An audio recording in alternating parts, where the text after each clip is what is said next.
So I'm thrilled to introduce everybody tonight. And anybody who does not know me, a little quick history is that I started hearing many years ago that everybody wants to live this way. They want to live unhoused, they want to live on shelter, they want to live homeless.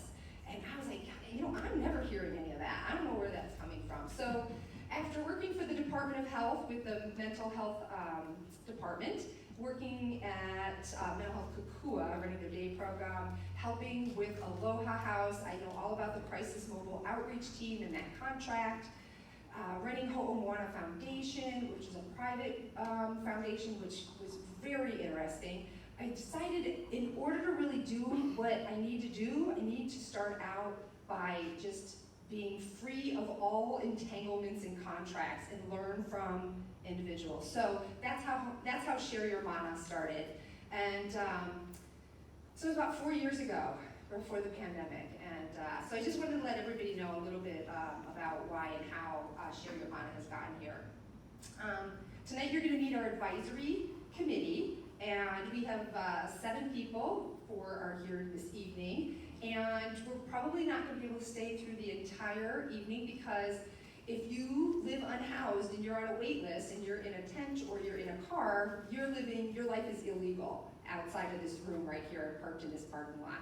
So people have got to do a whole big dance to be here and to try and figure out how to swing in and out of the law tonight, and so that they could be here tonight. Unless anybody wants to open the parking lot here.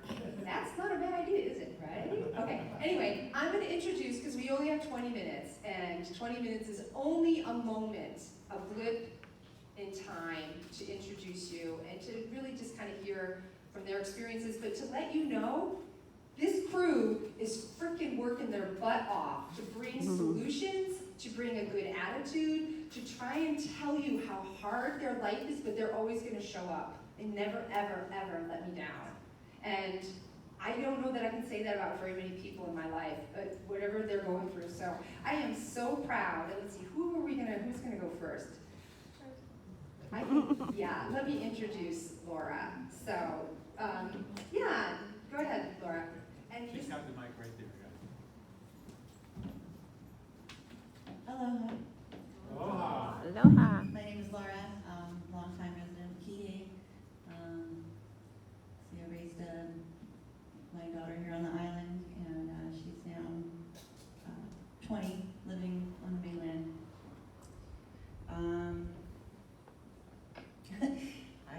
I forgot life's been a little hectic lately. We had an issue with our dog who was sick, so this week's been a little stressful. So I forgot my speech, but winging it, basically. What do you want? This is a great group of people, and they are actually interested in helping. What do you want them to know and how they can help, or just understand what your life is like? We've made a really difficult community. The reason that I became unhoused is work got a little tight and unable to pay the rent. Ended up with an eviction. Ended up losing my bank account, which blacklisted me from check systems. So years without credit made it really difficult for me to be able to be accepted from the rental system. So that's where I ended up. But how hard is it to find a place to live right now? Extremely. Just, It's absolutely unlikely right now. And you're working with agencies. We are working with agencies. That in itself is very difficult and very unhealthy. But we're trying and we're working with them. Right now, we are back in our car. We were at the pallet shelter in Haiku, but now we are back living in our vehicle. Yeah, the white building by the jail. The only permanent housing that we have developed in the system is prison. could lose your house at any moment. You know, if you own, government owns 51%. There's always an eminent domain. You know, we're all right there. Never did I think that I would be homeless. You know, living it up in HCA. What can this group do? And not necessarily in this moment, but what do you think? If you could just ask for one thing tonight, what would it be? I ask for community involvement. You know, when you see, question. You know, what's going on out there? Why are there so many programs out there, but yet we still have homeless? You know, what can you do? You guys have a beautiful community center here, beautiful, you know, field. It's easy to open this up to the community and, you know, have even a safe parking lot, you know, where people can even just come for the night, you know, even if maybe, you know, yourselves are having a domestic situation and you just need to get away instead of renting that $350 hotel at Maui Beach. You know, camping for a night isn't bad. You know, we've gotten rid of all of our campsites. And I don't know if you know, but you can only get a camp license for 2 weeks. After that, there's a period of time where you can't get another one. So something to look into if you're interested, you know. Look at the things around and get involved. Thank you, Laura. Bravo. Yeah. Thank you. And now we have Adam. Welcome, Adam. Hi, everybody. Adam. This is way outside my comfort zone, but I'm just going to warn it. I wanted to talk a little about the technology gap that we experience just by having to charge our phones. As many of you may know, you can't get a paper application to get a job at most places. So you have to go online, but if you don't have a charged phone, then you can't apply, and then if they happen to call you back and your phone's dead, you miss that opportunity to be heard. I guess I've been brainstorming on things to bring out, maybe to help at like community centers, like charging stations, it's just stuff, simple stuff like that. Just providing the power really helps on the phone charge, minimum charge. We rely on so much nowadays. Also, there's access to like educational things. You can go online and get free certificates for like Microsoft or any type, which your job may require, but without having access or even internet access for the community, it really does limit to what the low techs, I guess you could call them. Yeah, we don't really have much access to power. We try. I mean, we get solar panels, but they only last so long out here in the sun. Batteries, we can't get really good batteries out here, and they're quite expensive. It is. Most of it is out of reach for most people. You know, during the pandemic, I think Sherry or Mana, I should have counted how many batteries we gave out. That was probably the number one item that everybody needed for their lights, for their headlamps, for their bike light. Yeah, lots of that. So, yeah. But if we had charging stations around, wow, that would be a totally different, a ball game, right? Yeah. All right, you're our tech guy.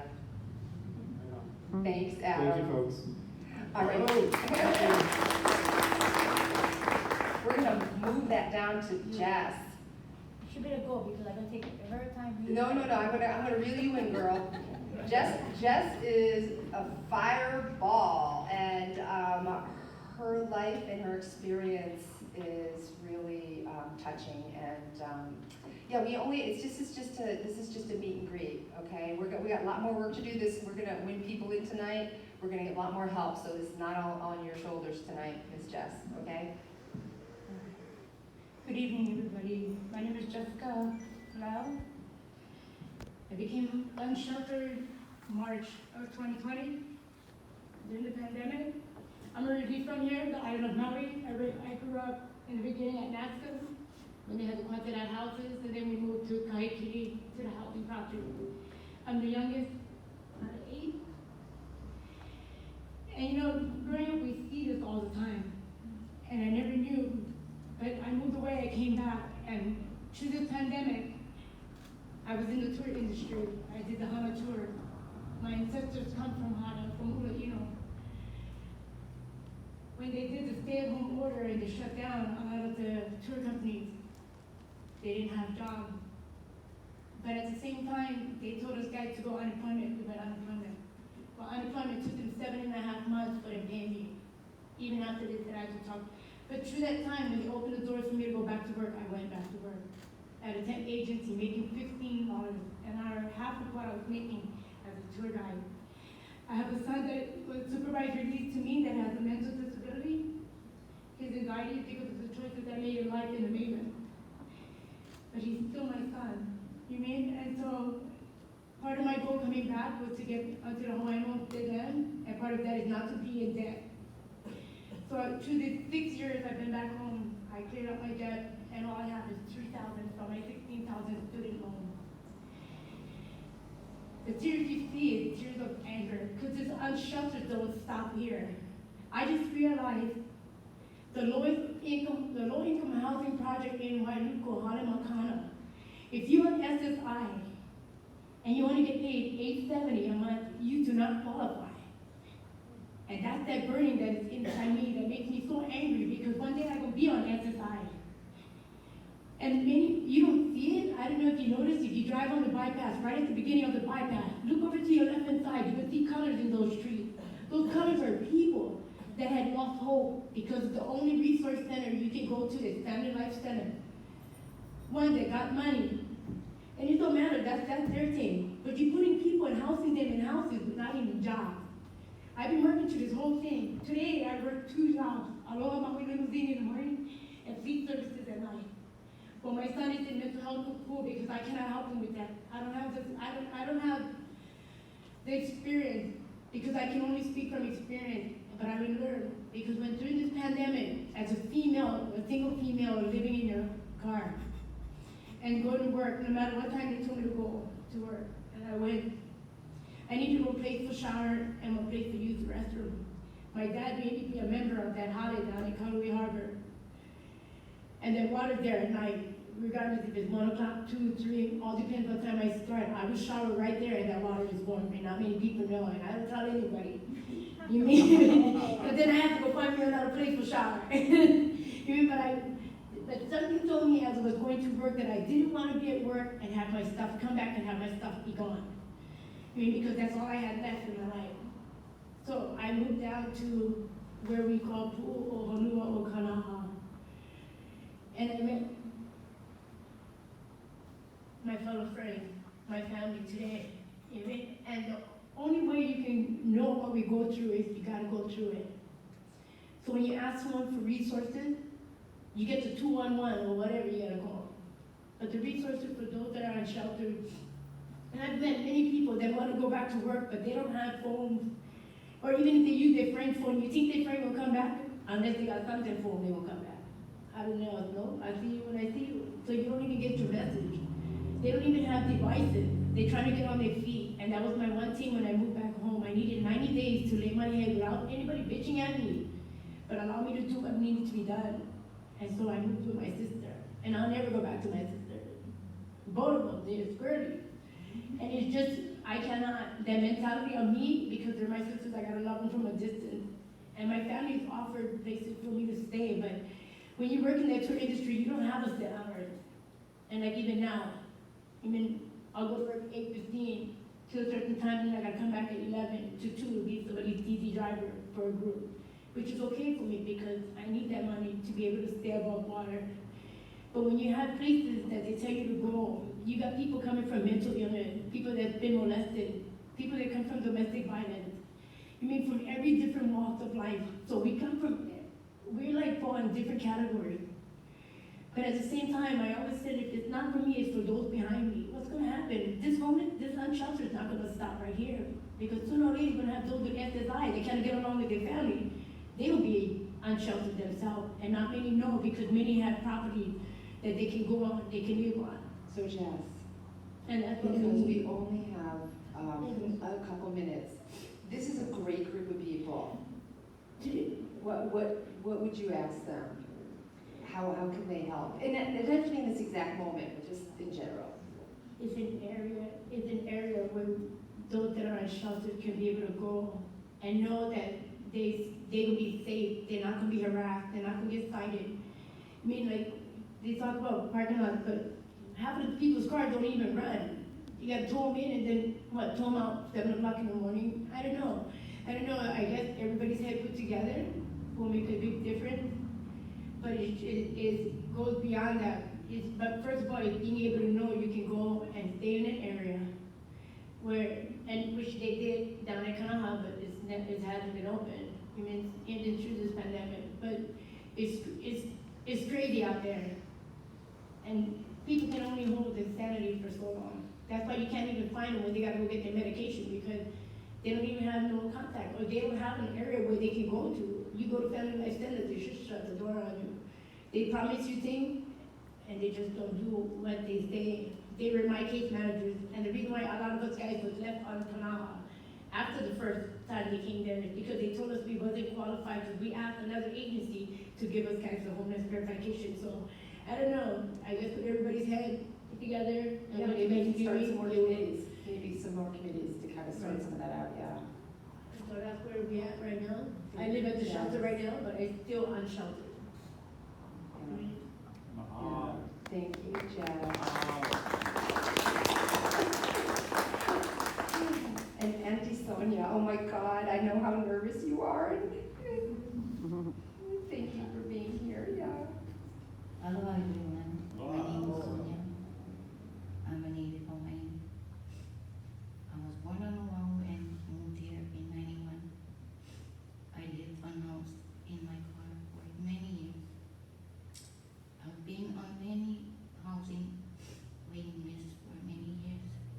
The agency needs to keep their promises and get us into permanent homes. With all the funds they have received, I don't understand the delay. I have been waiting for years. And because I am a felon, I am being denied rental assistance. Thank you for your guys' concern.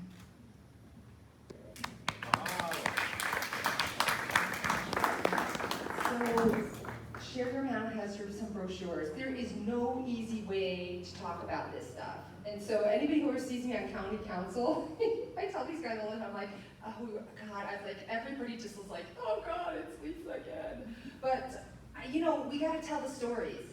You gotta hear the stories. You gotta understand how hard it is. We've got to do this so that we can come together and we can actually really make real solutions.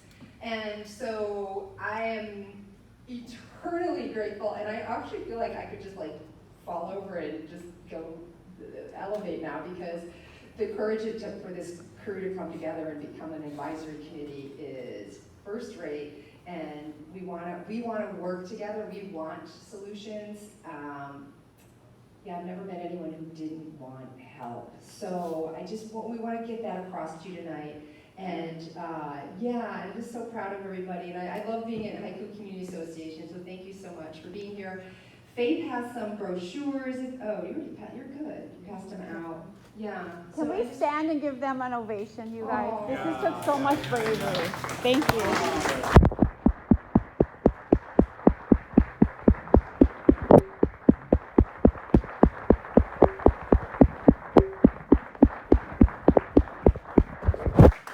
Thank you so much. And we're happy to be invited back, and we will play even better music or